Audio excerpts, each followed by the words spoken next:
মানে চাইয়া আজিয়া সাবানে চাইয়া মাগুর আজিয়া সাবানে চাইয়া শ্রী শ্রী সার্বজনীন শ্রী শ্রী দুর্গা মন্দিরে এই হরিনাম মহাযজ্ঞ সংকীর্তনের কমিটি বৃন্দের দৃষ্টি আকর্ষণ করছি।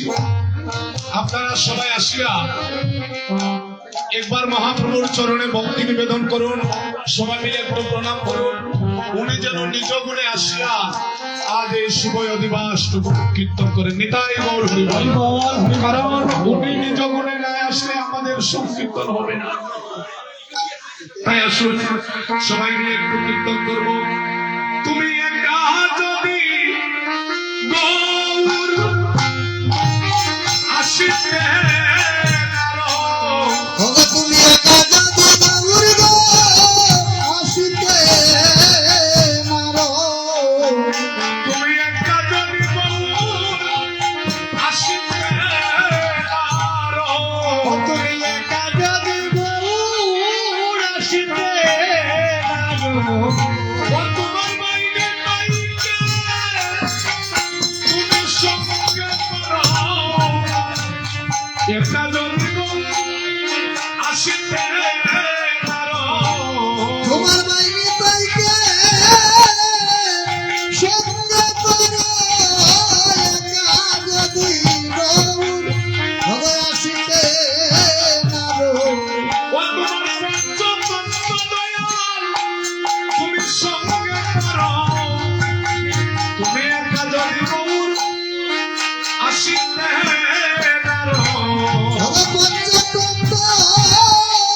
তুমি সঙ্গে করো একা যদি গৌর আসিতে তোমার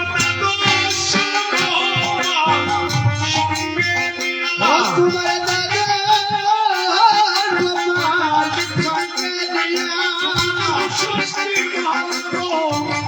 সঙ্গে দিয়া তোমার কেউ শক্তি মহান্ত সঙ্গে দিয়া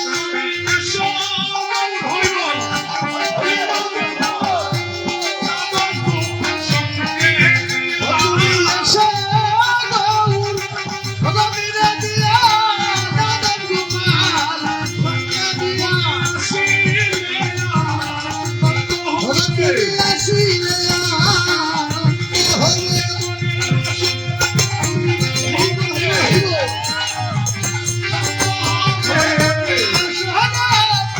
হবে গৌর হে গৌর হে গৌর হে গৌর হে গৌর হে গৌর হে গৌর হে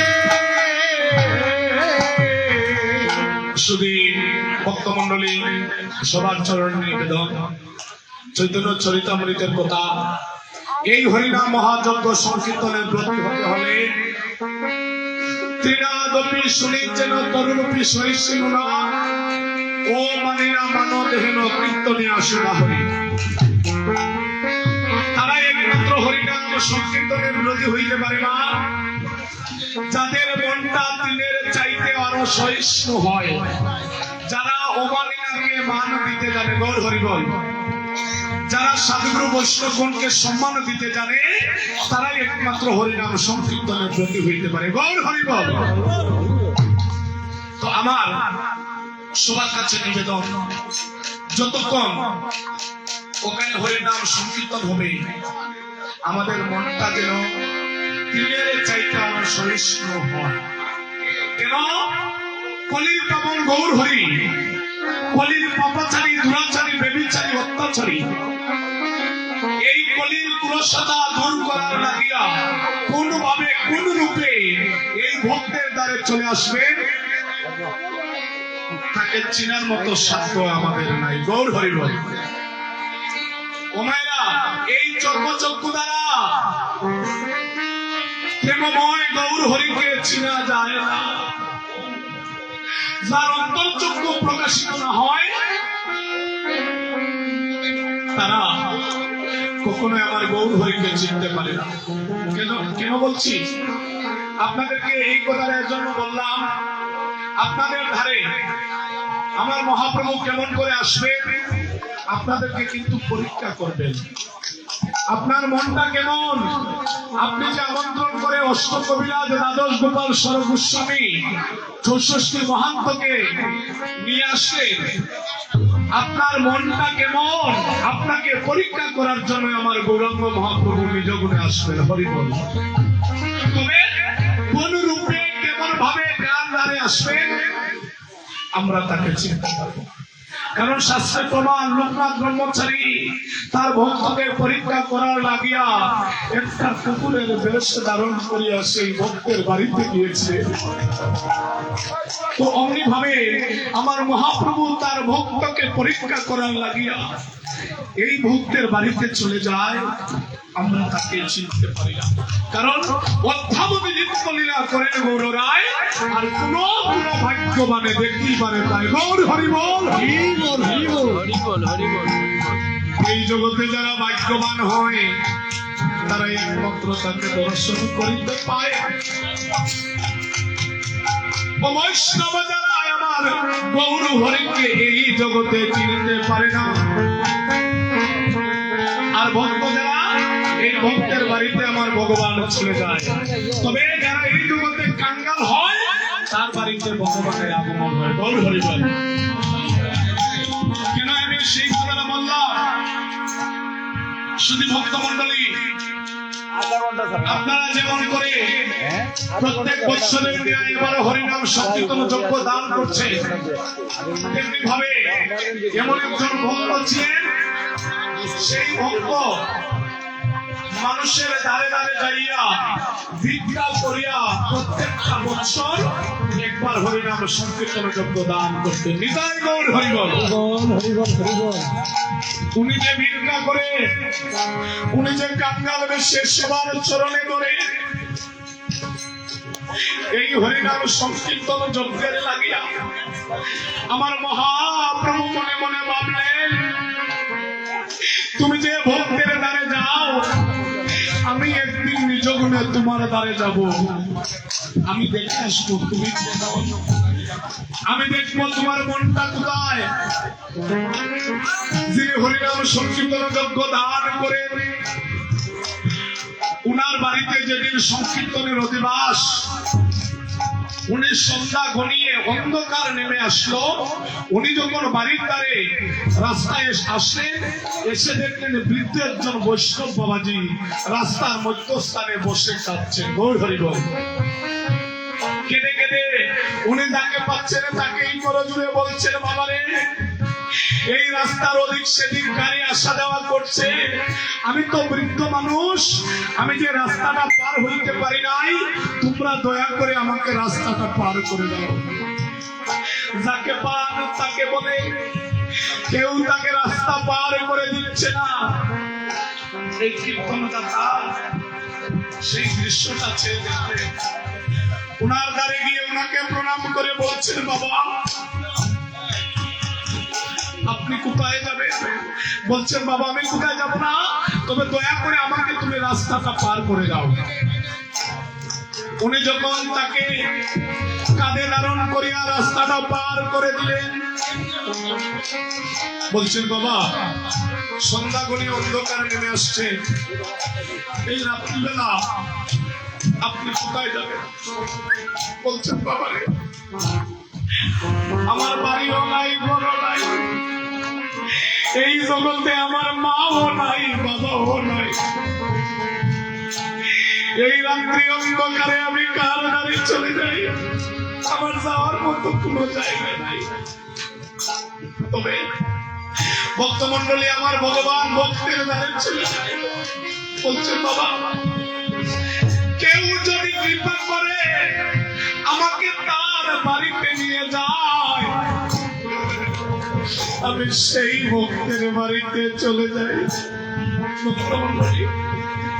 ভগবান প্রত্যেক দিন আমার জন্য, আপনার জন্য, সবার জন্য অপেক্ষা করে।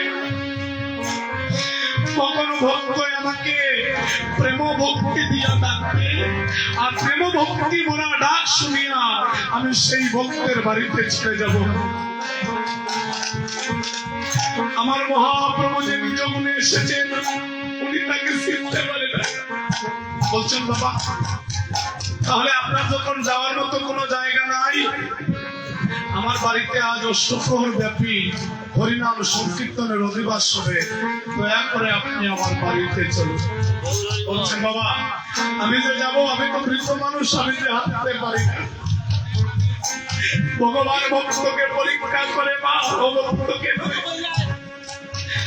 তাই উনি এই কীর্তনদাতা বৃদ্ধ বৈষ্ণব বাবাজিকে কাঁধে ধারণ করিয়া তার বাড়িতে নিয়ে গেলেন। বাড়িতে গিয়া তাহার সহধর্মিণীকে গিয়ে বলছেন, প্রিয় গো, একজন বৈষ্ণব বাবাজিকে আমরা আমন্ত্রণ করে নিয়ে আসলাম, আর আরেকজন বৈষ্ণব বাবাজি নিজ গুণে কৃপা করে আমার বাড়িতে আসছে। তাহার সহধর্মিণী ও মায়েরা, স্বামী যদি কৃষ্ণ ভক্ত হয়, তাহার সহধর্মিণীও কৃষ্ণ ভক্ত হইতে হবে, নতুবা আমার মহাপ্রভুর কৃপা পাবে না। তাহার সহধর্মিণী জল নিয়ে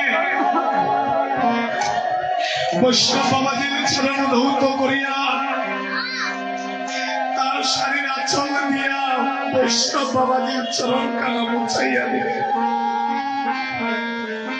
আমার মহাপ্রভু চিন্তা করছে, এই যে তার প্রেম ভক্তি, এই প্রেম ভক্তি দিয়া যে ভক্ত আমাকে ডাকবে, তার কীর্তনে আমি অংশগ্রহণ করবো। হরি বল, হরি বল, হরি বল।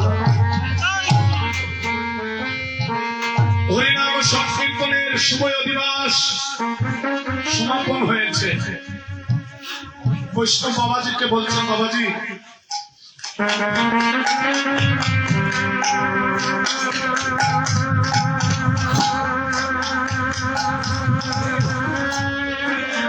বৈষ্ণব বাবাজি, আপনি দয়া করে আমাদের পাশে একটা বিছানা আছে, একটা রুম আছে, সেই রুমে আপনি শয়ন করবেন। তাই বৃদ্ধ বৈষ্ণব বাবাজি বলেন, আচ্ছা বাবা, তোমরা যখন প্রভাত সময় আমার গৌর হরিকে জাগাবে, এই সময় দয়া করে আমাকে একটা ডাক দিও, আমি তোমাদের সাথে কীর্তন করব। এমন সময় সারাটি রাত অতিবাহিত হয়ে গেল, রজনী প্রভাত হয়ে যায়, সবাই মিলে কীর্তন করছে। হঠাৎ তার মনে পড়েছে বৈষ্ণব বাবাজি বলেছিলেন ওনাকে ডাকার জন্য।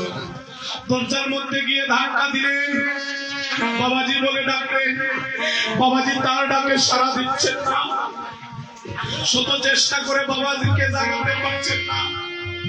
দরজা কানা যখন ভেঙে দিলেন, ভাঙ্গি আছে দেখলেন, দরজার কপাট যেমন লাগানো ছিল তেমনি লাগানো আছে, কিন্তু আমার বৈষ্ণব বাবাজি যে তার ঘরের মধ্যে নাই। হরি বল, হরি বল, হরি বল।